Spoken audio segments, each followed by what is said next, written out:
direct également sur YouTube.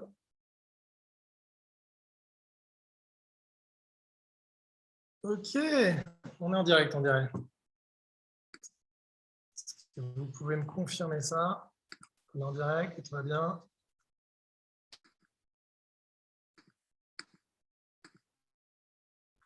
Right, on y est? Eh bien, on va commencer. Super. Bonsoir à tous. Je m'appelle Julien Condamine, pour ceux qui ne me connaissent pas. Promo 2006, un petit moment maintenant, avant-hier. Gradué, diplômé de la grande école, TBS. À l'époque, c'était l'ESC Toulouse. Depuis, c'est devenu Toulouse Business School, Toulouse TBS Éducation. Donc voilà, très content. Depuis que je suis sorti de l'école, j'étais pas mal impliqué avec les Alumni. Depuis quelques années, j'organise également un séminaire des bénévoles actifs à Paris.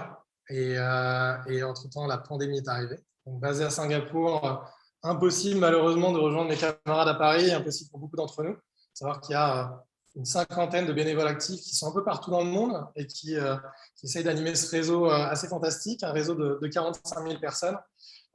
Et donc, nous voici du coup bloqués chez nous, tous à regarder un petit peu la couleur du plâtre. Et donc, on s'est dit, et si on changeait un petit peu la donne, et si, au lieu de rester dans cette ambiance morose, on prenait le contre-courant.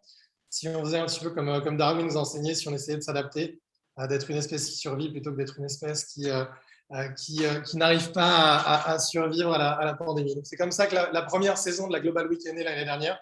Vous avez été 1200 personnes à nous rejoindre l'année dernière de 25 pays. Et donc, on s'est dit qu'il fallait qu'on recommence cette année. Donc voilà, on a eu un peu plus de 1000 inscrits cette année malgré la fin du lockdown. Donc, on est content. On est content que vous nous ayez rejoints et que vous soyez avec nous. On espère que vous êtes nombreux ce soir et que vous allez aimer. Et ce soir, je vais devoir changer un petit peu. Je vais passer de langue en langue. Donc voilà, je vais faire un petit peu le double ce soir parce qu'on a des speakers qui sont anglais, ou en tout cas qui sont anglophones et français. Et donc, welcome à tous. Voilà, je vais switcher maintenant. On a Alan d'ailleurs qui va nous rejoindre ce soir. Et donc pour tous les alumni du monde entier, je vais switcher. Vous avez tous eu votre TOEIC quand vous étiez à l'école, donc aucun souci. So welcome for the Global Week 2021, Season 2. Very, very excited about this panel tonight. Before we get started, a few announcements before we get there. So as I was saying in French just before, we have about 1,000 people who signed up to be here with us. So maybe not all of them tonight, but at least coming for one of the conferences that they're interested in. And I hope as many as possible tonight for this kickoff. We even have, the prod told me that we even have a graduate from 1969. So pretty much from the beginning of the school, if I'm not mistaken, but at least from the old times and when the cave still existed. So very excited to have you guys, and very excited to have people from all generations. I'm graduated from 2006, and we have also obviously students, so people who will graduate in 2021, 2022, 2023 even, and so who were probably born after the year 2000. This event is free. It's financed by TBS Alumni, so the network, your community. It's for the benefits of the foundation TBS. So if you don't know the foundation, I'll talk a little bit about it. And it's with the great support and the participation of TBS Education. So this year we decided to do a bit more than last year and to do a bit more than the conferences. So the Global Week has actually lasted for almost 2 weeks already. Some a little bit more under the radar, a little bit less public. But we had a workshop for the students about networking and creating a personal profile. We had talent fairs so that we could get them to find a job with some of the alumni. We had business dating so that we could connect alumni together. And so we try to connect people who could offer services for businesses, but also personal development workshops with coaches and experts in their domain, so that they could teach our alumni some of the skills of tomorrow. And we had a startup demo day. So startup demo day with 5 startups from TBS Seeds pitching live some of our investors, coached by some of our advisors. And so, that was pretty useful for them, and that was on Wednesday. And so tonight we're kicking off the conferences. We'll have about 20 or 25 conferences over the next 2 days, and we hope you can attend as many as possible. We'll have speakers from all over the world, from Singapore to San Francisco and Seattle, and so we're very excited about that as well. Since you're attending this event on Swapcard, go around and look around you, look at what's going on. There's a lot of stuff to see, and all of the elements that I've talked about are still there. Look at the business dating, see if there's any alumni that could help you address one of your challenges. Look at that. Look if there's any coach that you could talk to for specific skills and get in touch. Look at the startups if there's any of those that you could either help or if you're interested in their solutions. And look maybe at the talent fair to see if there's any job you could recommend to anyone, or even if you could look at it if you're still in your junior years. And if you look at the tab called People, you'll see that there's a matching system offered by Swapcard, which is pretty cool, pretty neat. It's based on the personal information that you've entered in your LinkedIn, and so it will try and match you with as many alumni as relevant as possible using artificial intelligence, which is one of our topics. Talking about the topics, we'll have different topics during this global week. 4 of them are very, very important for TBS, and so that's how we based our topics for this year.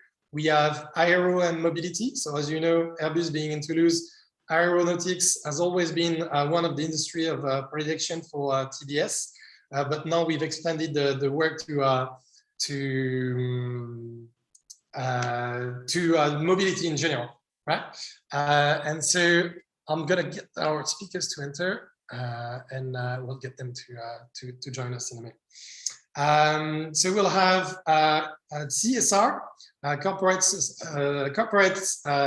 responsibility, and as corporate social responsibility. Sorry, we'll have also entrepreneurship and tech, and eventually we'll have big data and AI, and so that will be an exciting program, and we hope you'll be excited by that. You'll also see that the speakers from tonight will be exactly on those topics as well, and so we will show you that all of those topics are actually overlapping and joining each other. With us during this global week, we also have the research from TBS. And so we'll have people from the research joining us on CSR, on big data and AI, and also on the mobility and aero. So we'll have people doing some research on the fields and telling you a little bit about the trends and the exciting topics they're working on. And we will also have a beta project that is being launched during the Global Week called Communauté de pratique et professionnelle. So professional practice community. It's launched by the executive education, and so if you look at Swapcard, you'll see them on the event side as well. So you can see the very, very overloaded program.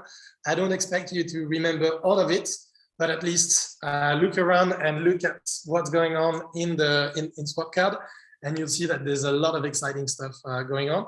And so connect. If I can say only one thing, is that you're as strong and as smart as your network. So the bigger and the smarter your network, the smarter you're going to be. As I said before, the event is for the benefits of the foundation, the TBS Foundation. And so if you're not familiar with the TBS Foundation is actually funding 2 specific stuff. Students who come from underprivileged background and would like to have access to the kind of education that we have. And so, it's giving grants every year for those students to join. We'll actually host a couple on Sunday morning if you want to hear their story. So I invite you to join them. The TBS Foundation is also funding some of the startups, and especially some of the startups with a specific impact for our planet and for the society. And so by making a donation to the foundation, you'll be able to participate to that effort and to give back and maybe to give access to the next generation of students to whatever you had yourself. So strongly encourage you to donate. If you look at the website of the TBS Global Week, there's a tab that will help you to make a donation. It's very, very easy, and we'll talk about it during the whole weekend, because we really hope that you're going to be generous and that you're going to help the next generation to come. Maybe one of the last information, we also have a newspaper, La Tribune, for the TBS Strait, for the TBS Alumni, and so it's talking about the news from the network. There's a very new version. It's been revamped completely. It's now completely digital, but also printed for the one who like to have the paper. The new version talks about the world after COVID, and so I really encourage you to look at it. And as this Global Week, it's now in 2 languages, in French and in English. You'll find in this specific episode 24 interviews of leaders who are changing the world in their own manners, alumni of TBS, and so pretty exciting. To receive this, to receive La Tribune, there's only one way. You have to have updated your data on the TBS Alumni website. So go connect on the TBS Alumni website, make sure that your contact details are up to date, and not only to receive this newspaper, but also to receive contacts from your community. You never know who's looking for talents to give you the job of your life. You never know who's looking for partners and for collaborators. And so there's only one way to know how to contact you is this way. Not even LinkedIn does that as well, because LinkedIn doesn't give you all the contacts. And if you have people as busy as the people that we're going to have tonight, they might not have the time to review their LinkedIn profile every day. So I strongly encourage you as well to update your contact details on the TBS Alumni website. Right? Just before we start, one last thing. A big thank you.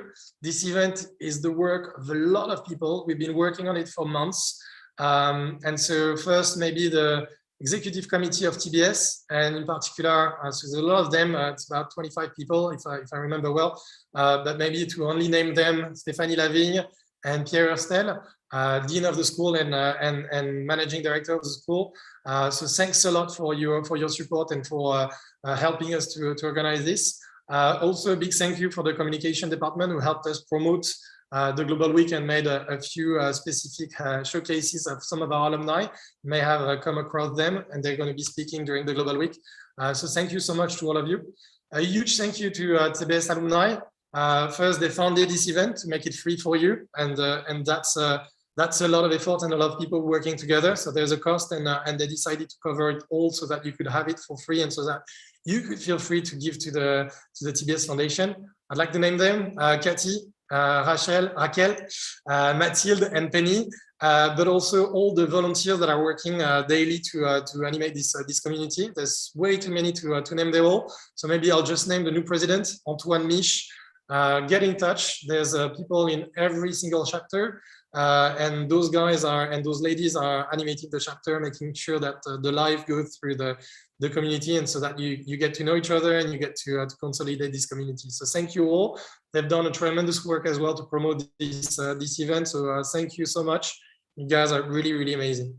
Of course, a big thank you to the foundation. We had a great support, and the foundation has a new rock star in town. She's called Marion Felix. She used to lead the Paris chapter, and now she's joined full-time the foundation, and so she's going to be in touch and ready to answer all your questions about the foundation, but also pushing the efforts and making sure that we can increase the impact of this amazing foundation. So do check out what she's doing, and do get in touch. She'll need all the help in the world to have more impact. And one last thing, the production team of this event, without them, I'd be pretty lonely. So Kylie, Florence, Thibaut, and all the team of Prospecting. I'm almost in tears just thinking of you and all the work that you've done. So thank you so much for your help, and thanks to you, we're going to have an amazing time. So now, without further ado, this is the time for me to welcome our great speakers for today. I'm very excited. We have an amazing panel to start tonight, and so you probably don't know them, but please, if you guys can connect your mic. I'd like to welcome, in no specific order, Manuela Doutel-Aguigui. Manuela is a Global Customer Success Account Director at Microsoft. Alan Smith, and so Manuela is joining us from Lisbon. We have Alan Smith, who is a lab manager at Area 404 from Facebook. He's also the chair of the Open Commute Project Foundation, a think tank that works on the future technology, and especially on their impact. He's also a playwright and an entrepreneur. we have Jean-Marc Manaudet, executive exco, a member of Danone, and president of the specialized nutrition for the group. And we have, at last but not least, Fatma Al-Mehri. I hope I'm not scratching your name, vice president for the Emirates for the sales department at Etihad. And so we're very, very happy to have you all guys. Can we check the sound with you and see if you guys can connect and talk to us? Hello. All right. I'm hearing some sound. We've been doing this for almost 2 years, checking the sound on Zoom. Cool. Yeah, I know that's been the most asked question in 2021, and probably will continue in 2022. But very happy to Hi everyone. So, can you hear me? Yeah, we can hear you. I think we can hear everyone then. Cool. All right. So most of our audience don't know you, and I've just described you with your boring title. Not so boring, obviously, but there's much more to that. So I'd like to go around the room and maybe ask you to start by introducing yourself a little bit. Tell us when you were at TBS, maybe to begin with, in what program and what has happened since then. You all have amazing careers, so I'll ask you to try and summarize that in just a couple of minutes. Otherwise, we won't have enough of the night to just talk about your amazing journey. So maybe I'll take the contrary order and start with you, Fatma, if you're happy to start. Can you tell us who you are and when did you come to Toulouse and what have you done since then? Definitely, and thank you again, Julien, and thank you TBS team for this panel and for all the efforts that has been going on the TBS Global Week. So my name is Fatma Al-Mehri, graduated from the Aerospace Part-Time MBA in 2017. During my MBA, I held the general manager position for Etihad Airways in Canada. Right after my graduation, got the opportunity to move to a bigger station as General Manager France, based in Paris for 3 years.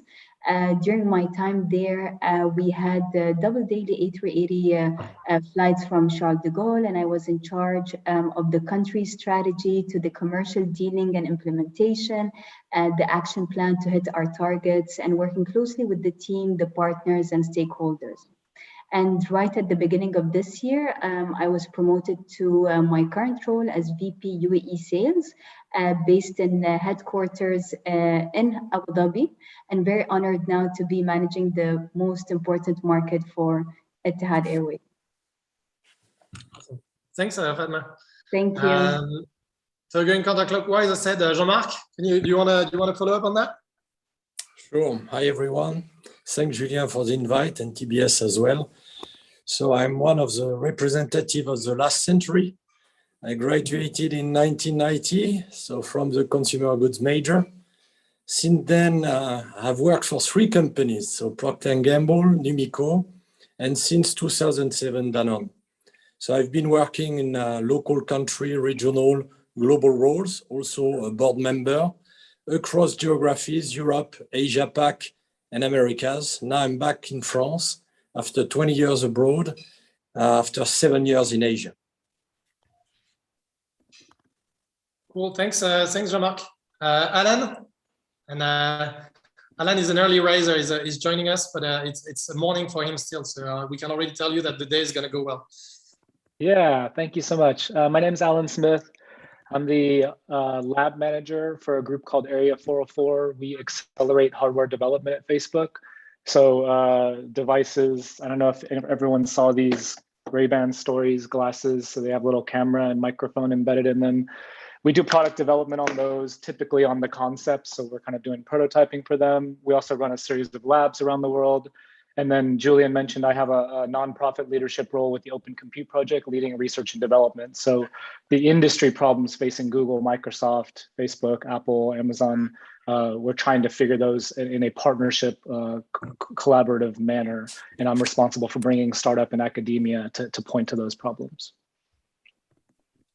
Thanks, Alan. And now we are up to you, Manuela. Can you tell us? Okay, so first of all, I'm a third culture kid, as they call it. So I've got a Portuguese mom and an Iranian father. I was born in Toulouse. So I spent my childhood and teenage years in France, Iran, Portugal, all around French schools. And then I ended up back in Toulouse. So I actually graduated from what was aussi Toulouse and is today TBS in 2000 with a double diploma MBA at Oklahoma University in the US. And then I joined IBM as a graduate in the outsourcing division in 2001. I spent 17 years at IBM between the UK, South Africa, and then global roles. Out of the UK, anything from sales to program management to account management. I developed a big passion for fixing troubled contracts, turning around unhappy customers, anything from startups to public sector to big corporates. Then I moved to Leidos. It's a technology company in the US that was and is growing in the UK. And I worked more on strategy and kind of board experience. And that was really good in terms of skill set. And I also worked, so another one of my passions, building up the women's network there. And then I actually, in the meantime, through the pandemic, I took a graduate degree, a postgraduate degree in human rights with the Faculty of Law of Coimbra in Portugal this year, which is something that, again, very passionate about. And in the last 2 months, almost on the 1st of September, I joined Microsoft. Interesting enough, like Jean-Marc was saying, after 20 years linked to the UK, I did my own Brexit, and I'm now based out of Lisbon. I'm in a global role.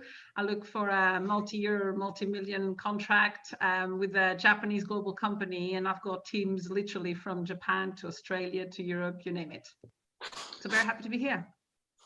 Thanks, Manuela. So we promised you a global week. It starts with people joining from 4 different countries and with all their global roles, and that's really what we wanted. And so we'd like to get your views on the world, your perspective, and especially given your backgrounds. Of course, we're not expecting like the absolute truth, but really your perspective and as alumni, and that's really why we're delighted to have you. So I'll start with a tricky question probably, but one that we'll ask all of our speakers during the whole global week. And so it goes like this, right? If I tell you to think about 2030 and beyond, I'd like to ask you what would be what you think would be the major challenges for the planet and society for each of you, and maybe like name 1 or 2 that you think are really the main challenges that we'll have to face as a society. Manuela, do you want to start? You were the one finishing. Sure. So interesting enough, I went to do my passport today, and it's valid for until 2031. I'm like, well, there you go. That got me thinking about it. I think I always look at life in three different ways. The first one is professional, the other one is personal, and then is me as a citizen of this world. I think professionally, if you think in 9 years, 10 years time, I will be over 50 then, and it's a bit weird to think about that, but will there be a role for me? Will there be a job for me? So that's one of the things, and then what type of role? And in Europe, are we going to have, meaningful work, well-paid, secure jobs, given everything that's going on? Also, in the technology world, where I intend to stay for quite a while again, is given technology is taking over a lot of jobs, as we hear so much, so many things are going to be automated. What kind of value will I be able to add, in 10 years' time? So that's professionally. And then on a personal level, things that you don't think about when you're 18, 20, even 30, but at my age, I'm not that old, I'm 44, but you start thinking about that is, will I still be healthy? And the pandemic actually got me thinking, will I be physically healthy? Will I be mentally, emotionally healthy? Will I be able to keep on growing and expressing myself and freely, especially with technology being everywhere? Will I be able to say what I want without being scared of what I'm saying and how it can be used against me? And also the younger generation, will they be able to grow and study and afford that? And if so, where? And then the most important part for me, and I always think, what footprint do I want to leave the day I go, is what type of planet are we going to be living in? There's still a lot of people denying. We've got COP26 coming in a few weeks' time. What type of planets are we going to be in? Are we going to have more pandemics? Are we going to have more fires, more storms? So the impact of climate change. and what type of society are we gonna be? Is it gonna continue being between the haves and the have-nots, or is it going to be more balanced? And if so, how? Is the economic model going to change? And then, of course, you know, from a political perspective, what is democracy going to look like? What type of political systems are we going to have? And more importantly, what type of human systems will we have in 2030? Cool. That was an extensive answer. So that we don't go until 11 tonight. And Alan, do you wanna give your take on that and maybe try and give a shorter answer? Sure. For me, in the next 10 years, it's largely focused on sustainability and data center efficiency. The world runs on data. The systems that we use to process that data, store that data, and connect those systems to each other, we're just running out of power. They're just becoming more power dense. We're asking them to do more. We're doing lots more automation through AI. So at an industry level, partner with governments. That's kind of where I'm starting my work there. Cool. Fatma, what about you? I would say exactly the same as Alan there. I mean, also looking at the global environmental issues as a whole as being one of the major challenges, be it from overconsumption, overpopulation to pollution and climate change mainly, I would say. Mark? I could echo Manuela, but I'd like also to add geopolitics. Yeah. Today, everything is dependent on the geopolitical agenda. We see with the vaccine, we see with some shortage, and the increasing role of China is going to be, I think, defining the future. I would like also to mention access to essentials. For different reasons, economic crisis, pandemic, climate change, access to water, access to food or healthcare is going to be challenged. And last but not least, I really believe with the demographics and the geopolitical environment, there will be increasingly more immigration flow, which will destabilize countries if we don't do anything about that. Thanks you all, and I think that's pretty encouraging to hear you all talking about the climate change and those challenges that we're going to face. You all in large companies and with influential jobs. So hearing you guys talk about that as a priority is pretty encouraging. So if I bounce on that, maybe starting with Jean-Marc and Fatma, since you guys are working in very different industries, but in large local traditional companies, and by that I mean as opposed to new tech companies. You think those challenges would be the same for your industries, and if not, what would be the challenge for those companies if they're not tackling those issues that you've just talked about? Jean-Marc, maybe continue since you are there. Yeah, sure. Of course, they are super relevant to us. We already see today the shortage of ingredients, raw and packs, difficulty to transport our products from one place to the next one. The geopolitical impact, some people mentioned data. Of course, we had a cyber attack against one of our major suppliers, 4 months out of business. So those things do happen. But I'd like to focus more on what is important for Danone, which is food. We are a food company. We have a mission to bring health through food to as many people as possible. And access to water, access to essential, to healthcare, to food is super important for us. So we see today food prices rising, shortages due to economic crisis. And with the climate change, demographics, lifestyle change, this will increase. The food system will be under pressure. So agriculture is 30% of the CO2 emissions. So what do we do about it? So it's super important that we partner as an industry. We lead the wave to drive a sustainability agenda. We created One Planet, One Health as a frame of action in Danone in order to capture strategic choices and invest behind defining climate change action to preserve natural resources. As well, in my business, we have defined a clear plan to go for 100% recyclability, to drive naturality. So we are launching organic products, and we are moving to plant-based in order to change our portfolio from dairy-only products to more sustainable products with plant-based. I hope this answers your question. Yeah, of course, and kind of like the next one as well, which would be like what the impact on your job then, because that means that you have to bring that in, right?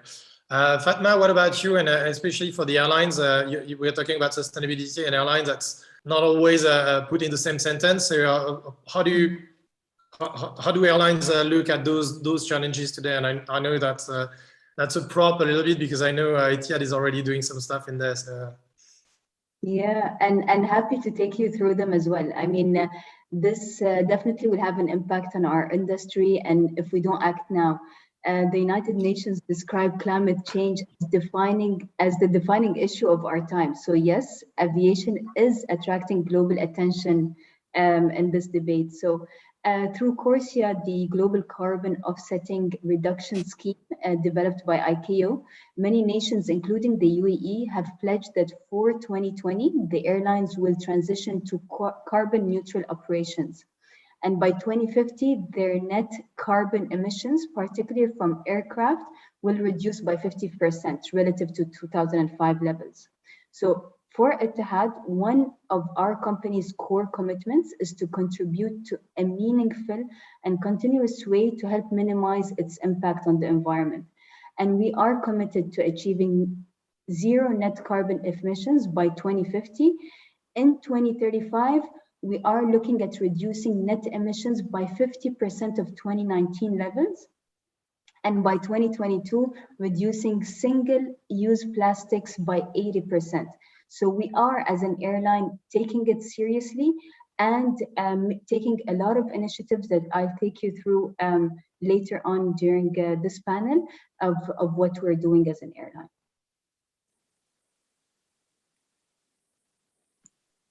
And do you feel, Fatma, that thank you, but do you feel that's an industry trend, or do you think like Etihad is kind of like leading the game on that with probably a few others, or do you feel like there's a general consciousness and a move towards that in the airline industry? I think it's, we are all conscious of what's happening currently and the pressure that we're all under. However, as an airline, I think that we are taking the lead in so many other aspects. And one of the aspects that I want to also take you through is the recent announcement. Almost 10 days ago, we have announced that we raised $1.2 billion in first sustainability-linked ESG loan in global aviation tied to environmental, social, and governance targets in global aviation. The transaction is the largest sustainable financing in the airline's history, financing our operations in a way that supports both our planet and people in our local communities. Is how we look at our future financing strategy.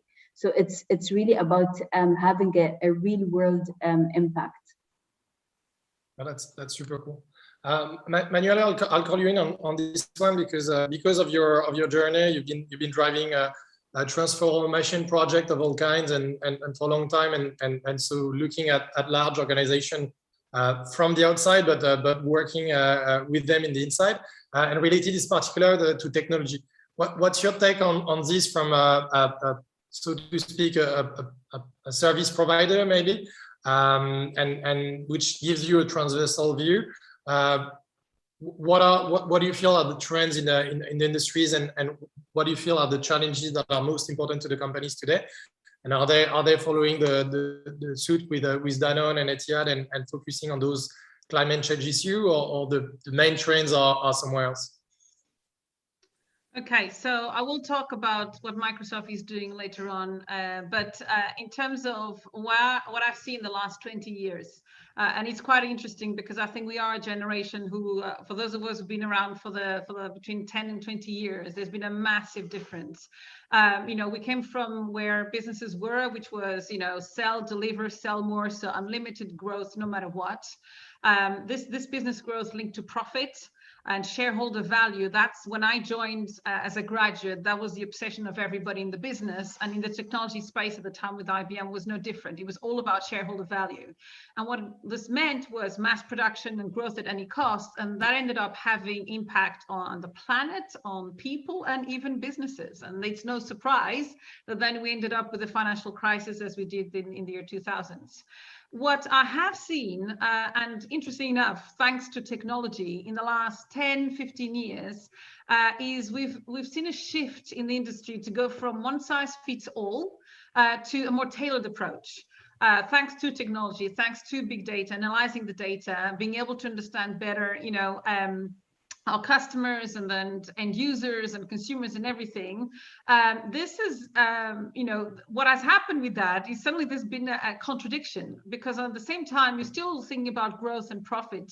And on the other hand, people are starting to think about sustainability, resources, whether it's the planet or the people. And I think what I'm seeing, and there's been lots of cases, very big, not the typical too big to fail, which is what often big corporations think they are too big to fail. And we have shown in the last 10 years that's not the case. I think the solution, and what I'm starting to see emerging, and personally that was one of the reasons for choosing the company I'm in at the moment, is around leadership. What you see is that having the right type of leadership at the top of the company, but then spread throughout the organization, is not to grow just in financial terms, but start thinking, and in the case of technology, whether it's cloud, big data, artificial intelligence, how is this meaningful? What impact is it going to have to customers, to suppliers, to people, to the planet? And I think this is where, and this is how I've seen the shift happening and happening more and more, is how do we use technology, even in technology organizations like the one I'm in, where, you look at people, you look at processes and tools, but how do these serve humans? So how do they serve customers, but ultimately, how do they serve humans? And I think this is where technology, it has a lot of bad things and bad reputation on some aspect, but on the other hand, I think that is the way forward, because precisely allows you to tailor that to the realities on the ground. Does that answer your question? Yeah, sure. Thanks, Manuela. And before we go to a bit more like on what Microsoft is doing specifically, let's get Alan in. And so, Alan, common mortals tend to think that tech companies are not concerned by this transformation. They were born digital, agile, probably more efficient than the rest. But what does it mean in your opinion, like for tech giants, all those transformation, and how do you stay ahead of the game? So they were born digital, and they're leading the game in terms of transformation, and of course they're increasing the impact of data and the volume of data that we're consuming and all that. How do those big tech companies are approaching the issues on the planet and the data? What does it look like on the inside? And especially, I'm asking you because I know you're working on the supercomputers, and you're working towards getting more and more people connected, and billions of people that are using the platform and the brand. So how do you think about it when you're inside one of those giants and you're enabling those data to be fruitful to those companies? Sure. I think it just kind of picks up to what Manuela was talking about. I think it's reckoning with the responsibility we have with our reach, with our consumption of resources, to not just be focused on the growth, but be focusing on our impact to society, whether the resources we're sucking up, the way that we are treating local economies when we come in and establish, but also trying to include the understanding of how different populations will use our products responsibly. So I think this starts right now. In the past few years, we've been reckoning with privacy and the right for people to own their own data and control how people are using their data. The second piece, what is our environmental footprint when we set up a data center that's going to run 500 megawatts? How does that impact societies when we have wildfires raging on the West Coast of the United States, and we have floods in other regions of the world?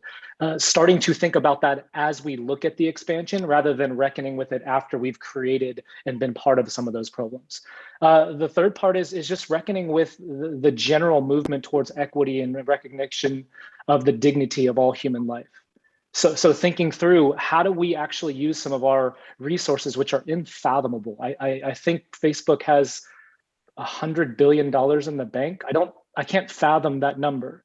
What we can say is, How can we use this to invest in reliable power grids to people who don't have it, reliable access to clean water, like Julian was, or my colleague here is bringing up. So I think from inside the company, we have what I observe is we do reckon with those things, but then I'll also point towards the business case. We will run out of global power in the world in the next 5 years to keep running our applications with the current technology stack. So what this means, we use our computing bandwidth network resources for largely two things. We sell ads, which is personalized content, or we protect the community. If we put a cap on the growth of what we can do on our backend systems, we now have to make business decisions. Do we stop servicing certain parts of the business that want to pay us to reach 3.5 billion people? Or do we just stop protecting them and say, hey, fake news, fake harassment, bullying, all that stuff that happens on the platforms, we just have to not dedicate resources to it because we have to make constrained resource decisions. Part of my job in the research realm is that we don't hit that cap. So I spend about 80% of my world in computer architecture research. My background's at NASA. I was designing satellites before I joined Facebook. So as inadequate as I feel, there's no one else that's actually solving this problem. So it's just my job, as inadequate as I feel, to step up and try to take on that challenge every day. And follow up on that, like how do you actually pick your battles? Because okay, so I understand that the idea is that instead of getting to face that kind of like impossible decision to make, like you wanna make sure that you never have to make the decision. But how do you pick your battles on, like you were talking about wildfires on West Coast, for instance? How is that Facebook problem or Microsoft problem for that matter? You know what I mean? Like of course, like sure. Getting access to internet information, that makes sense. But what about the rest? Sure. So like Fatima kind of was talking to, Facebook has announced a net zero initiative by 2030. I work in hardware research. I'm well aware of the market dynamics. If we double the life cycle of our circuit boards, there are entire geographical regions that are economically based on printing circuit boards in Asia. So all that's going to do is shift the demand and the need to someone else. It's not like we're actually solving that problem at an impactful level for our society that my kids are going to grow up in. My kids are 4 and 7. So now I say, I'm just using my logic hat there. If Facebook doubles the life cycle of all of our circuit boards, all we're doing is shifting that problem to someone else to solve. So now I say, hey, Google, hey, Microsoft, hey, Amazon, hey, Apple, we are all developing the same types of systems. What if we partnered together? What would it look like? How could we create an industry-wide solution to this problem? You know what? That's actually not going to solve it. That was a simple back of the napkin analysis that we won't get there by 2030 to net zero, any impact actually at a global level. Okay, let's bring in the Department of Energy and ARPA-E, the Advanced Research Projects for Energy for the US government. How do we create industry and private partners, or private and public partnerships that we can actually hold ourselves accountable to certain metrics and not just do these things that are like offsets where I eat too much, I gain too much weight, now I'm paying a trainer to feel better about my weight that I put on. That's essentially what we're doing with these carbon offsets. Actually trying to reduce our footprint over time requires really strategic thought at the right levels. And I guess just kind of reckoning with that responsibility that I'm the lead of hardware research at Facebook. If I'm not one of the people pointed at this problem, who is? And again, like I said, as inadequate as I feel to solve that problem, I'm in this chair, so I better start working on it. Good luck with that. Manuela, you've been at several big tech companies, not the previous one, probably not as big as Facebook and Microsoft. And you're now at Microsoft. So how does it look like inside Microsoft? Is that the same kind of thinking? And how does it look like in slightly smaller company, even though they're still very, very big, but do everyone have the same concerns? Do everyone is working in the same direction? Interesting. Yesterday we had a town hall with our leadership team and Satya Nadella, our CEO, and I'll never forget. Actually, his last sentence was one of the reasons why I joined. He said, "Guys, growth and with technology and innovation is great, but." You know, and he was talking about corporate social responsibility. A lot of big companies and organizations, and I have done some study on this, you know, on CSR. It's well intended, you know, but ultimately he says, I don't want to be doing damage and doing CSR to fix the damage. You know, we need to act in everything we do in a different way. You know, so there is a number of things. You have internal initiatives. from being, pledging to be carbon negative by 2030, by actually investing millions of dollars with AI and cloud to resolve environmental issues, and making sure, for example, that energy supplies are 100% renewable, for all their operations in the next 5 years. There's also the way we're working with customers, and it's the same thing. Customers and partners is a very big ecosystem. Is okay, how do you use technology to calculate your environmental footprint? How you then use technology, AI through sensors and other things to actually look at, what we call smart places, smart buildings. So how do you reduce energy, water consumption, all these things? And also, interesting enough, I think one of the things we often forget to talk about humans. Ultimately, this is our planet, and we're all humans. And one of the things, I've noticed that I think is equally as important is making sure that that humans are seen in the company, the employees, as a precious resource as well. And for example, one of the things that I find is this is where I talk about a different type of leadership in these companies from the inside, because often they say the nice things outside with marketing, but then how is it on the inside? And one of the things I've noticed is even if you look at the way the bonus is structured, it's not just about your results. It's also, and equally as important, how you helped others and how you got helped. And this brings me to the piece around society, around the circular economy, I remember when I was in South Africa on assignment, I'll never forget how some companies were saying, well, we throw money, to as part of CSR at charities. And Microsoft at the time said, actually, we are going to train thousands of unemployed youth on our products. So of course, Microsoft wins with it, but so do these kids, because they were unemployed. And in South Africa, there's a massive unemployment problem and skills shortage. And it's these kind of things, when you start investing in society, investing in the local communities and using technology to have that impact, not just at home, but also in the local communities, that for me is the way forward. And so I agree with Alan, we have a big responsibility. And I think the right type of leaders are starting to realize that. And then us as a civil society need to make them accountable for it as well, as employees and as customers. Thanks, Manuela. And I like what you said about people do what they're paid to do. And so if you only pay them to increase sales, then that's going to be hard to get them to increase their positive impact on the planet, right? So bouncing on that, Jean-Marc, one for you this time. You work for one of the rare multinational corporations that is a certified B Corp. And for those who don't know what it is, it's so Manuela mentioned the triple bottom line earlier, like profit, people, and planet. So you work for a company that actually pledged to develop by thinking about those 3 Ps, but also to be held accountable for that. So being audited and all that. So how does it impact the way you manage a business when you have to look into those 3 bottom lines, and it's not anymore like, hey, we're going to do some efforts toward this and towards that, and we're going to invest in that, but you actually have to prove some results as a company on those fields. Otherwise, you're going to lose your B Corp, and like the disaster in PR would be like the worst ever, right? So it's bad for the business as well, because like once you went into that direction, you cannot really go back. So what does it look like in terms of managing the business? First of all, it's a journey. You are not a B Corp overnight. And for Danone, it started 50 years ago with a famous discourse of Marseille from Antoine Riboud about the dual project, so economic and social. And then now it's B Corp certification, so you are right. It's about business being a force for good. And with a number, all our countries will be B Corp within the next 2 to 3 years. So it's a major commitment.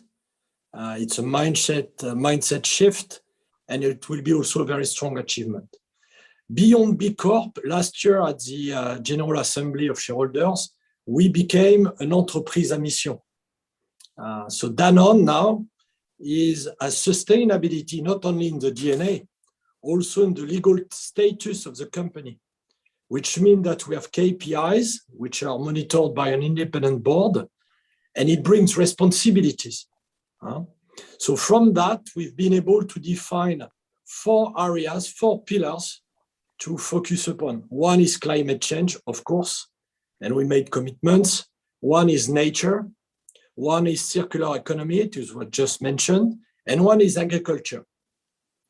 And a number, in the last 2 years, we invested 2 billion in climate change activities. Now, what does it mean every day to be a B Corp? First of all, it's a strong driver for engagement for employees. It's unbelievable to see how much young employees, senior employees believe in that and do every day the extra mile. They become the ambassador of the company. But more important, it brings responsibilities for brands, for consumers, stakeholders, and employees, of course. All brands have to become activists. They have to enter attention in the society. So you give them a role beyond the economic performance. In terms of brand competitiveness, because we are sustainable, because we are B Corp, we must be more competitive. The value proposition for brand has to be stronger. And that brings strategic moves. By being a B Corp, we decided to invest and divest our portfolio in order to become a more plant-based company. As our business until now in yogurt was a dairy business. And it comes from cow. And cow have a huge impact on CO2 emission. So a couple of examples to illustrate how B Corp has been defining for us. That's cool. Fatma, that's a $1 billion question, right? Could we imagine one day that an airline would take that journey and fly towards the B Corp certification? What do you think? You're on mute, sorry. I guess as Jean-Marc was saying, look at Danone. It took them 50 years to reach there. So we're only 18 years old. With all the initiatives that we are taking, I mean, might be environmental, social, and sustainability, and looking at people, our customers, and everything else. I think it's we're still a long way to go, but we're getting there. I mean, we are taking strong commitments as an airline, and I think that maybe one day we can get there. And that's interesting, is that we're going to talk about that much more during our half day dedicated to the aero and mobility industry, but we all know that the airline industry has taken a huge hit with the pandemic, and literally the world stopped flying. Do you feel like it gave you the time to rethink the way you do business? Was that like a pause that, yes, of course, hurts because the business stopped, but then at the same time that gives you a step back and allow you to actually rethink the way you do business and the way you interact with the world? What was the reaction there internally and seeing what happened? So I think, Julien, so sustainability, I mean, became more and more crucial for our future, and we have commitments to achieve carbon neutrality, as I mentioned at the beginning. So we have also, during the pandemic, changed our tagline, which used to be earlier from Abu Dhabi to the world, to Abu Dhabi for the world, as it denotes all our efforts to making flying more sustainable. And one of our biggest goals, as I mentioned, which is reaching carbon net zero carbon emissions by 2050. So what does this mean for us? Basically, we have taken 4 different initiatives, and I'll just go in details in 2 of them because these are the most important ones, which is operational efficiencies, where we're working to incrementally reduce fuel burn and aircraft weight to reduce emissions. So what we did as an airline is we have announced 2 years back the Green Liner program.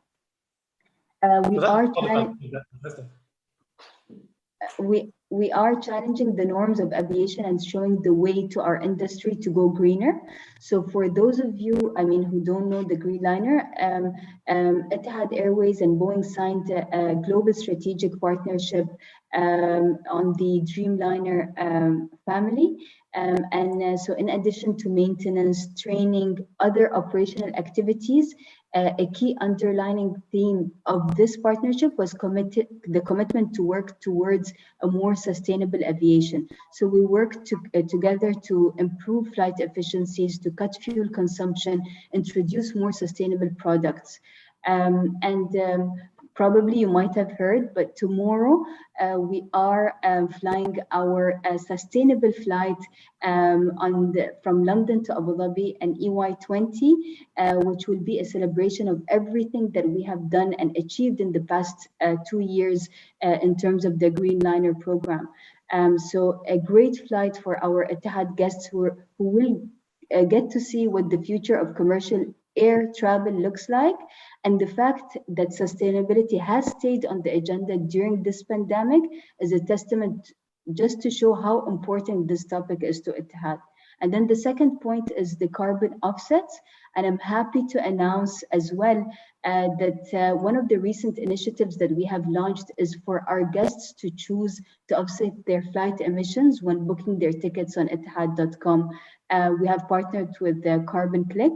And as an example of cost-setting emissions on a return flight, let's say from Abu Dhabi to London, where we generated 949 kilograms of CO2, guests pay $5.59, and this amounts to growing 47 trees over a year.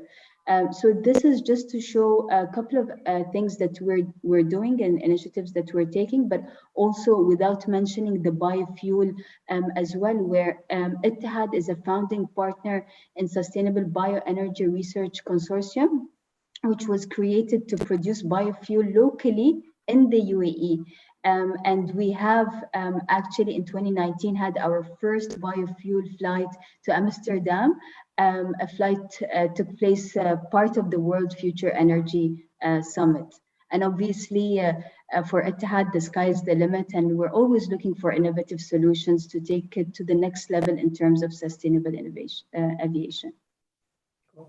Thanks, Fatna, and I think you make a good point saying like the sustainability agenda has stayed despite the pandemic. It's when business is going badly, that's always a good time to see what are the real priorities, and seeing that is really cool. So so you have 37 years more to become a B Corp. We hope you're going to get there faster.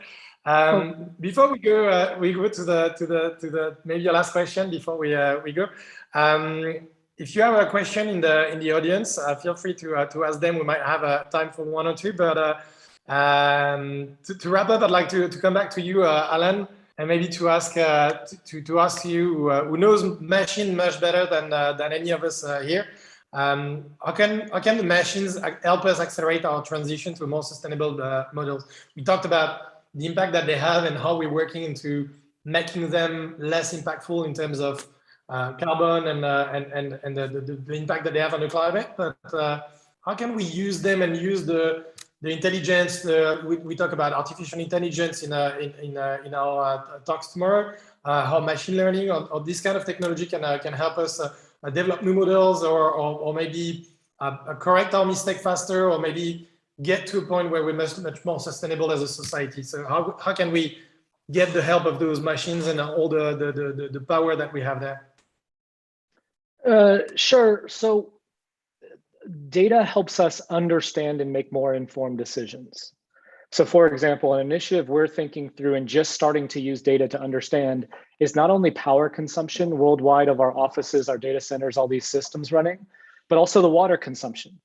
Well, water consumption actually has 3 hidden costs that we can now go quantify when it comes down to the grids that we build, the ways that we transmit, communicate power, the renewability of that. So how do water sources get replenished when we're using more and more resources? We can start to understand these scales of magnitude of impact that we are having. Same with power, same with pay, and same with access to information and where we're pulling. So essentially like starting to reckon with some of the equality issues that we're causing in the world. When we keep selecting from the top universities that have certain privilege and pipeline baked into them, we're actually starting to create more gap to people who are from underrepresented or underprivileged communities, and starting to reckon with that and say, how do we do this? So the short answer is just harnessing that data at a very large scale to get more and more insight, to make more intentional, understood and informed decisions of how to change the world in the ways we want to.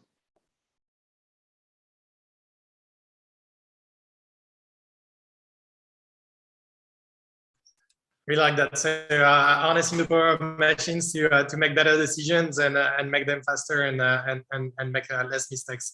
That's cool. So we don't actually have a question from the audience. I think they're just very inspired. So we talk about. They said that they agree that we all have a responsibility to share and to be the change kind of. And someone is looking forward to the green innovation being the norm. So Fatma, you have some supporters in the field as well. So a lot of compliments out there. Maybe to cool down a notch and to take down the pressure a little bit. Could you give maybe your advice, or the way I like to look at it? Could you think about you when you entered school, and what would be the advice that you would give yourself if you were about to graduate from TBS tomorrow, on how to position and how to approach those kind of challenges, thinking about career choices, thinking about it as an entrepreneur or as an employee from a corporation.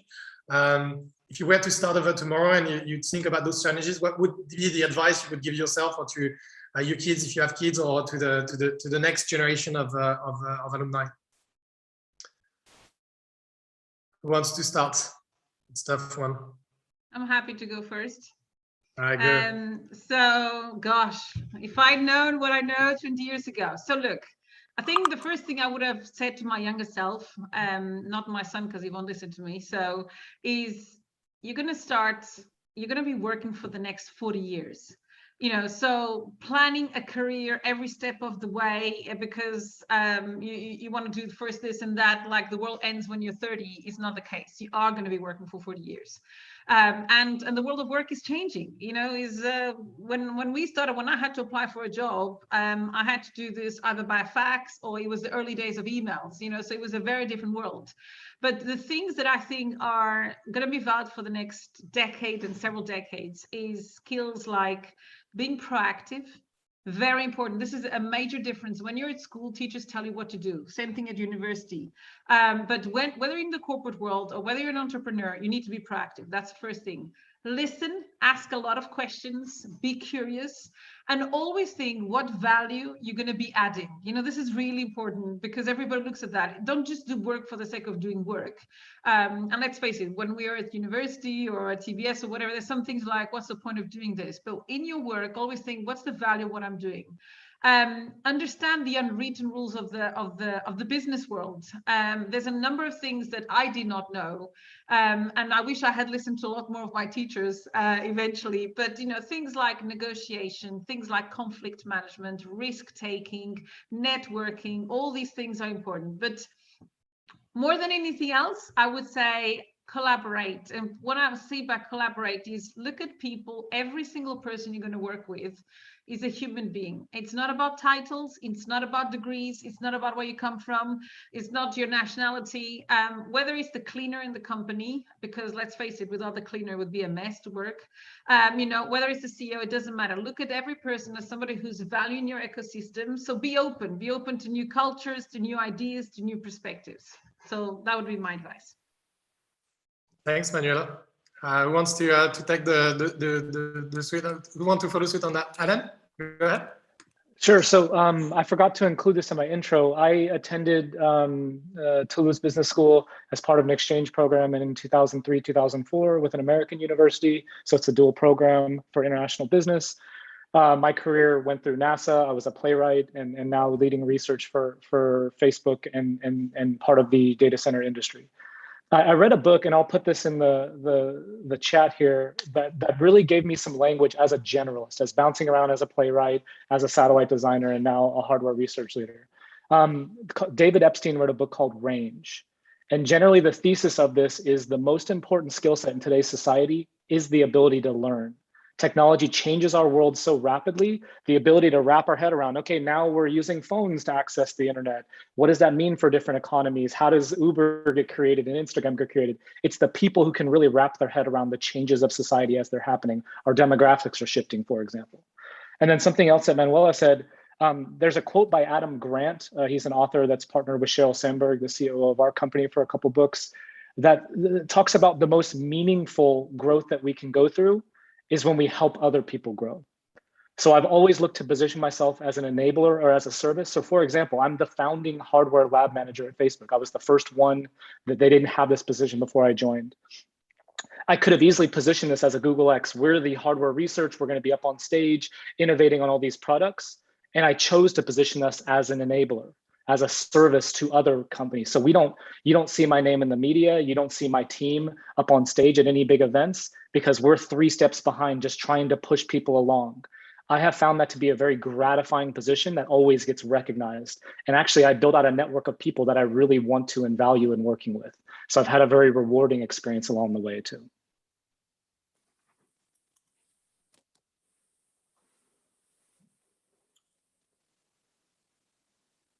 Thanks. Jean-Marc, I saw you on mute. I can go next. Go ahead. You did it, yeah. Yeah, so an advice, an obvious one is be yourself. And it's extremely difficult to be successful when you pretend being someone else or act at work. So be yourself, be a learner, that's true. And beyond this, you need to know how you learn. There are different ways to learn. In which environment you perform at your best. What you want, what you like, what you need. And perhaps more important, what you don't want, what you don't like, what you don't need.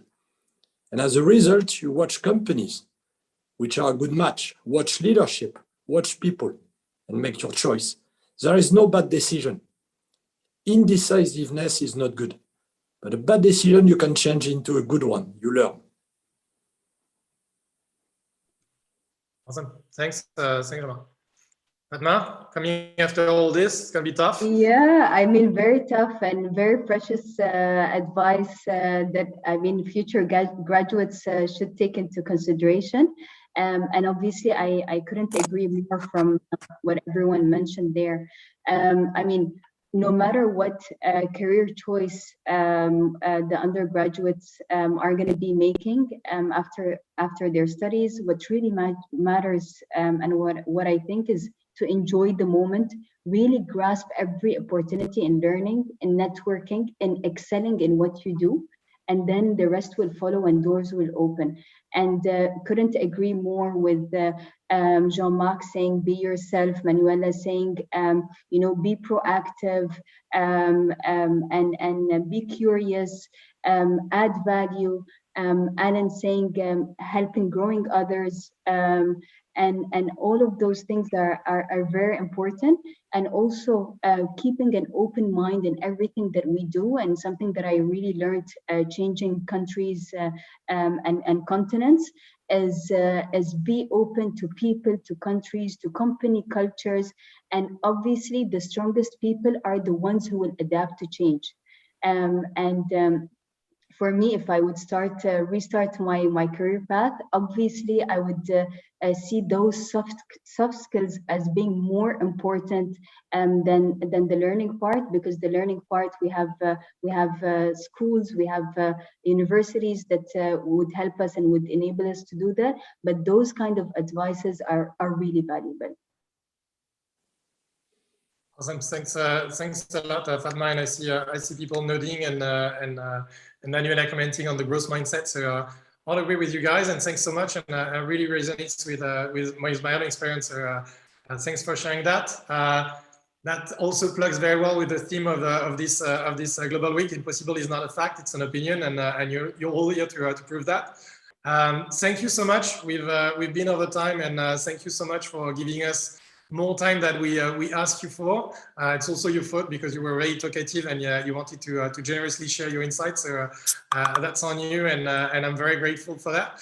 And we have an audience that's very animated as well. So thanks a lot. Plugging onto that, the Global Week is only starting, and so we'll have more on the aero and mobility, more on CSR and sustainable development. More on entrepreneurship and tech, and more on big data and AI. Look at the program. It's on tbsglobalweek.com, and make a donation for the foundation if you like what you're seeing, and if you'd like to give access to the next generation to the same kind of content and the same kind of inspirations. And do join us tomorrow morning. We're starting with entrepreneurship. big data and AI in the afternoon, CSR and sustainability on Sunday morning, and mobility and aero on Sunday afternoon, sorry. Thank you so much, guys. Thanks a lot for joining, and wish you all the best for this year and the continuation, the post-pandemic era. And thanks a lot again for joining. That's very, very cool of you. So see you around and all around the world, obviously. And cheers. And if people want to connect on Swapcard, you can continue connecting and interact with them. Some of those alumni, following those advice and growing your network with people you should be surrounded with. Have a good night, everyone. Have a good day, Alan. Thanks to you all. Bye bye. Take care, everyone. Bye. Thank you. Bye bye. Thanks.